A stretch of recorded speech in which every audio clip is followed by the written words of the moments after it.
up, Mush fam? This is Alex Dorr coming at you live from Mushroom Revival headquarters. Today, this video is all going to be about liquid culture, how to make it, how to inoculate it, what to do with it. Liquid culture 101. So this is a typical liquid culture bioreactor vessel. What we use is, our basic recipe is just honey water.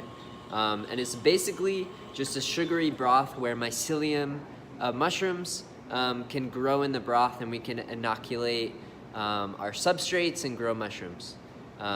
Typically we use 2 teaspoons of honey per 500 milliliters of water, but there's tons of recipes. Feel free to check out my book. You can download a free ebook on our website at www.mushroom-revival.com.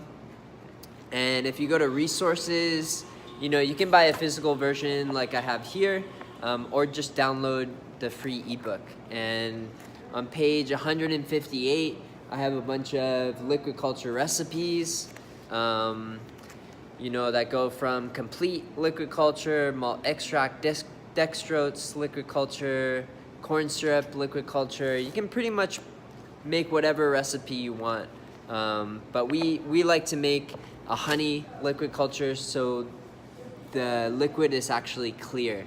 That's really important because we can see contamination.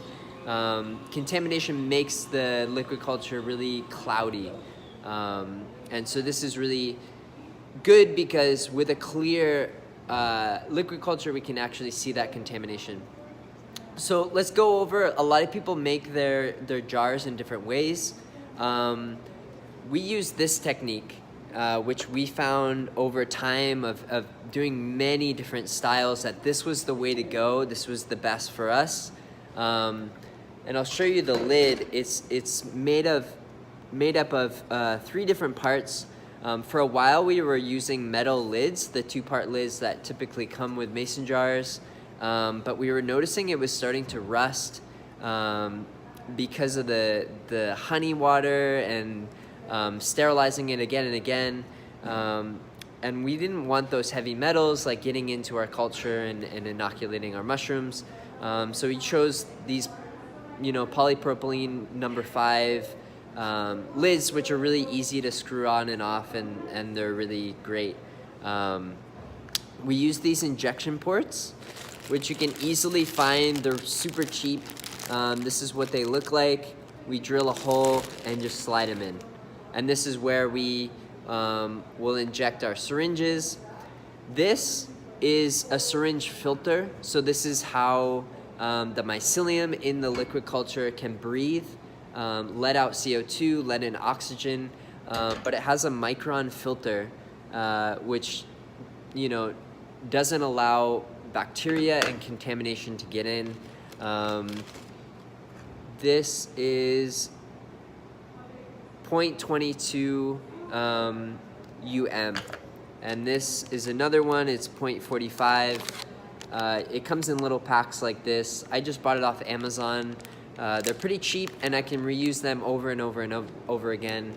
A lot of people will use polyfill, but the only problem with polyfill is you can't do that. With these syringe filters, I can just turn it upside down, and I don't have to worry about the polyfill getting wet, because once the polyfill gets wet, bacteria can travel through the water and contaminate your whole liquid culture. I can shake it up, I can stir it, I can take it on the road with me, I can travel with it and not really have to worry about it, and I can fill it up pretty much all the way. Where traditional polyfill, you have to fill it up halfway to 3/4, and you really have to be careful with it. This is really great. I can reuse it over and over again. So this is the technique that works for me. After years of making liquid culture, this is like go-to. You definitely got to use this. For a while, for many years, I was using a marble at the bottom, or a coin or something to break up the mycelium colonies. This is really important for liquid culture. It'll start to all clump together, and you want to break that up every day. or every other day. And once the mycelium gets going, maybe once a week or something like that. So a marble, if you're only doing a few different liquid cultures, is pretty easy. But what I found is the best is this magnetic stirrer.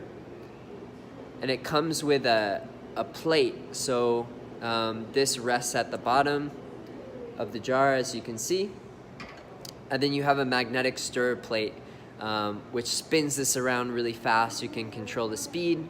It makes a tornado in the actual jar, which I'll show you in a second. And it breaks up the mycelium super, super well.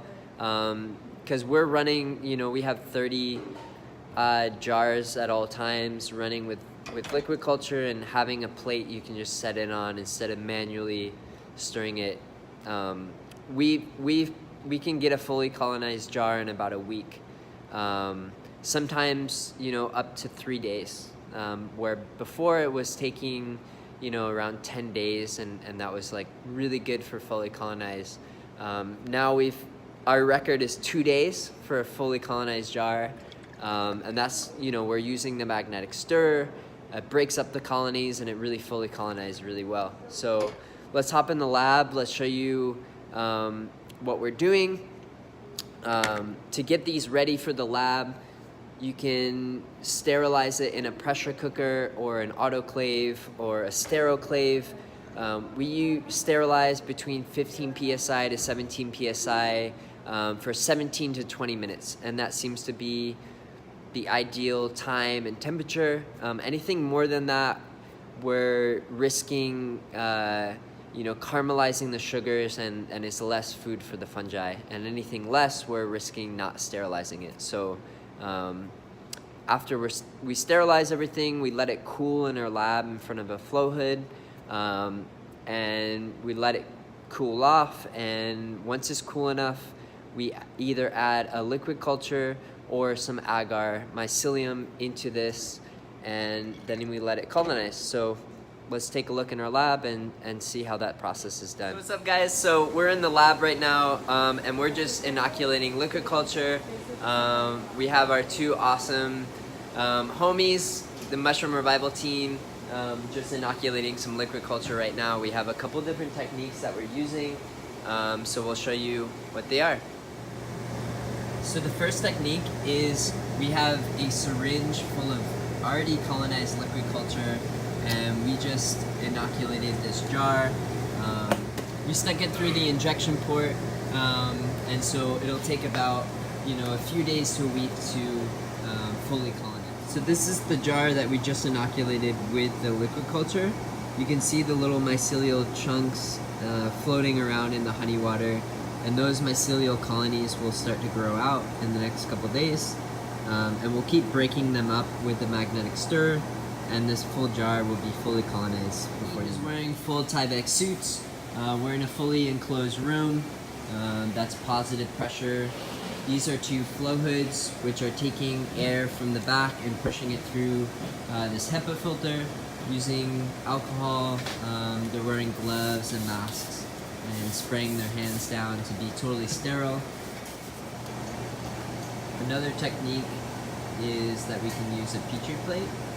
So we can go from agar to liquid culture. So the first step is just taking off the parafilm.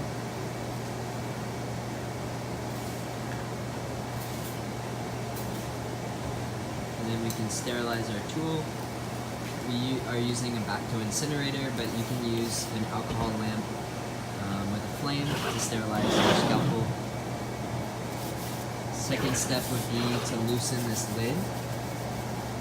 Many times that I've inoculated from agar to liquid culture, I forgot to unscrew the lid first, and then I have the agar on my scalpel, and then I'm like, oh shit. And a lot of times once the jars come out of the pressure cooker, they're really tight, so it's important to loosen the lid first.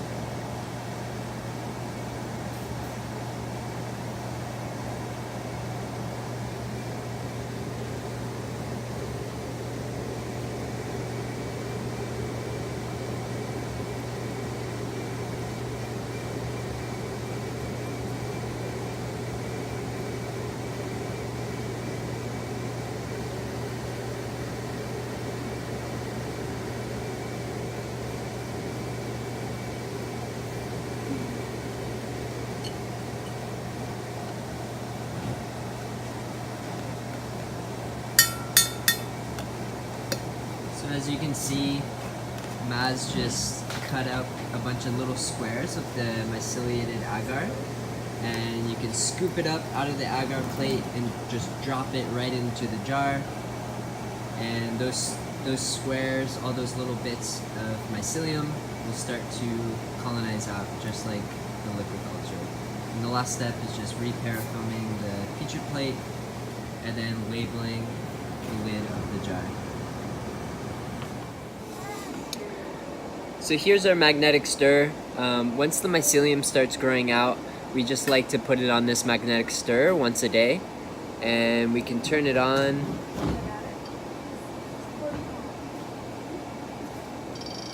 You see the green light come on.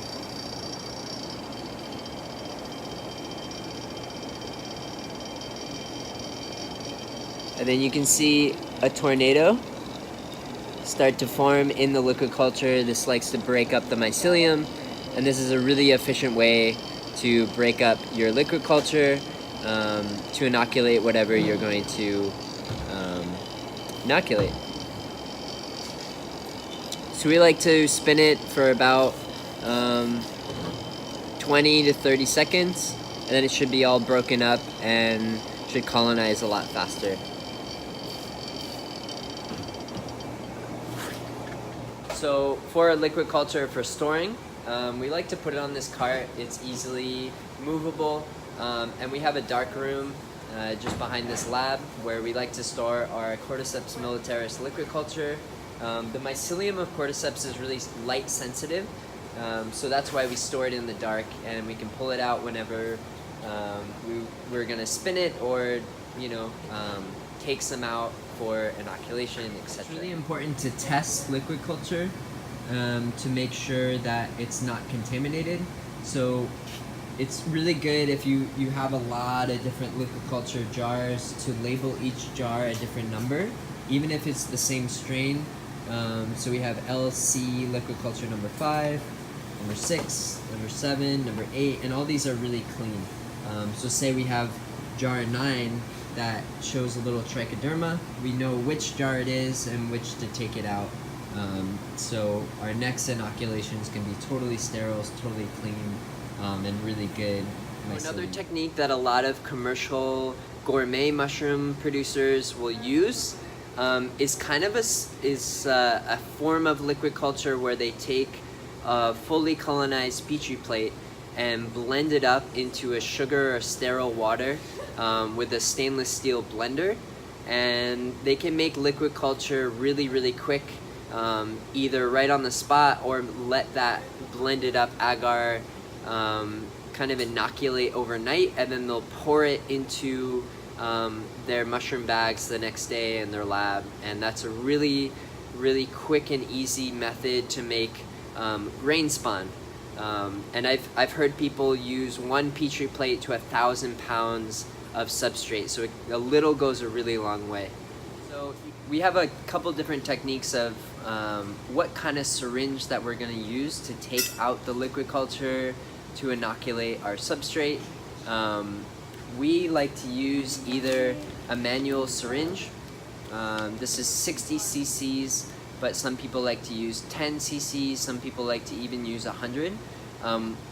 We found that 60 cc's is really cost efficient for us, and once you get to 100 cc's, the price just jumps like crazy. If we're doing a big day, like say we're inoculating 5,000 cordyceps jars, we like to use these semi-automatic syringe guns, and these tubes are really perfect. They fit right in to the liquid culture jars. The holes that we drilled, we just take out a piece of the lid and just stick these in. We can fit these guns in a mushroom filter bag and just autoclave it, so this is completely sterile, and we can take this out of the bag right in front of our flow hood, and it works with this kind of handle, so it sucks up liquid culture into here, and we can inoculate it over and over and over again. So that includes our liquid culture making tutorial. Stay tuned for more videos on setting up a lab, doing agar, agar to agar, different lab techniques about medicinal mushrooms, and so much more.